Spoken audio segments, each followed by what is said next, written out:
Comme Gaston l'a si bien mentionné, Dieu permet des famines, mais il ne faudrait pas croire que Dieu veut des famines, parce que Dieu, la Bible dit qu'il ne veut pas le mal de personne, il veut le bien, mais Dieu peut utiliser ce qu'il veut pour faire ce qu'il veut arriver ses desseins. La famine, lorsqu'on en a parlé, comme on vient d'en parler, souvent, elle est aussi le résultat des injustices sociales dans le monde. Pourquoi par exemple, il y a tant dans ce monde dans lequel nous vivons, tant de gens qui sont exploités par des tyrans qui sont sans conscience?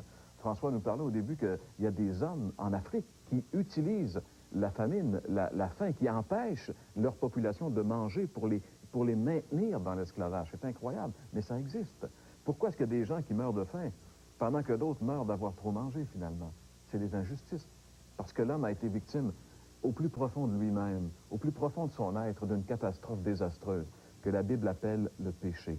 Et la Bible dit que tous les hommes, quels qu'ils soient, sans aucune espèce d'exception, ont été atteints par le péché.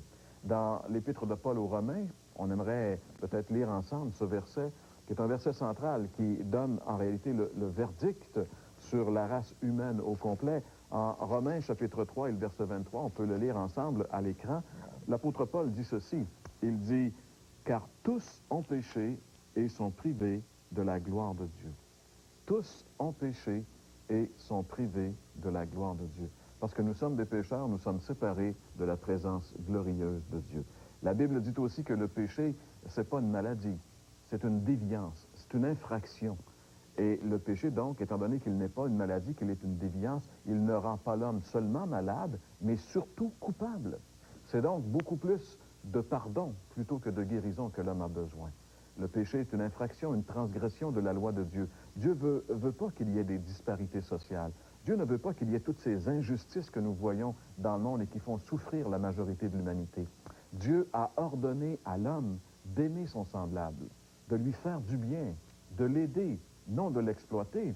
Quand Jésus est venu ici-bas sur la terre, il a enseigné bien sûr beaucoup de choses, mais il a dit quelque chose qu'on pourrait lire ensemble, qu'on retrouve entre autres dans l'Évangile selon Matthieu au chapitre 19, et le verset 19, en réalité c'est un petit verset tout court, mais qui dit beaucoup. Il dit simplement ceci, « Tu aimeras ton prochain comme toi-même. » Tu aimeras ton prochain comme toi-même.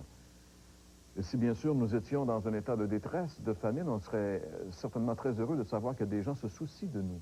Mais quel souci avons-nous, nous, à l'égard des autres? Vous savez, Dieu a dit à l'homme, tu aimeras ton prochain comme toi-même. Et l'homme a dit à Dieu, non, je m'aime moi-même, un point c'est tout. Et en choisissant de désobéir à Dieu, l'homme a créé ces situations catastrophiques, caractérisées par ces injustices et cette haine raciale et sociale. Il ne peut en être autrement car le péché sépare l'homme de Dieu. Et en second plan, il sépare l'homme de son semblable.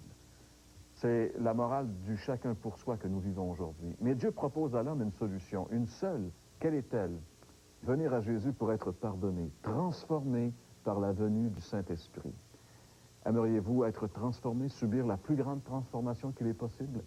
Premièrement, vous devez admettre que vous êtes pécheur. Je vous le rappelle, la Bible dit tous ont péché et sont privés de la gloire de Dieu. Deuxièmement, la Bible dit qu'il faut se repentir. La repentance, c'est vouloir changer, être disposé à changer d'attitude et d'habitude pour vivre maintenant selon les normes de Dieu, vivre avec Dieu, et on pourrait dire laisser Dieu vivre à l'intérieur de nous. Troisièmement, il faut la foi. Qu'est-ce que c'est que la foi? C'est croire que Jésus est mort pour moi personnellement à la croix et qu'il est ressuscité pour ma justification. Finalement, il faut inviter Jésus à travers une simple prière à venir prendre le contrôle de notre propre vie. Pourquoi ne pas dire simplement, Seigneur Jésus, je sais que je suis pécheur et que j'ai besoin de ton pardon. Je crois que tu es mort pour moi sur la croix. Je veux me détourner de mes péchés. Je te reçois maintenant comme mon Sauveur et mon Seigneur.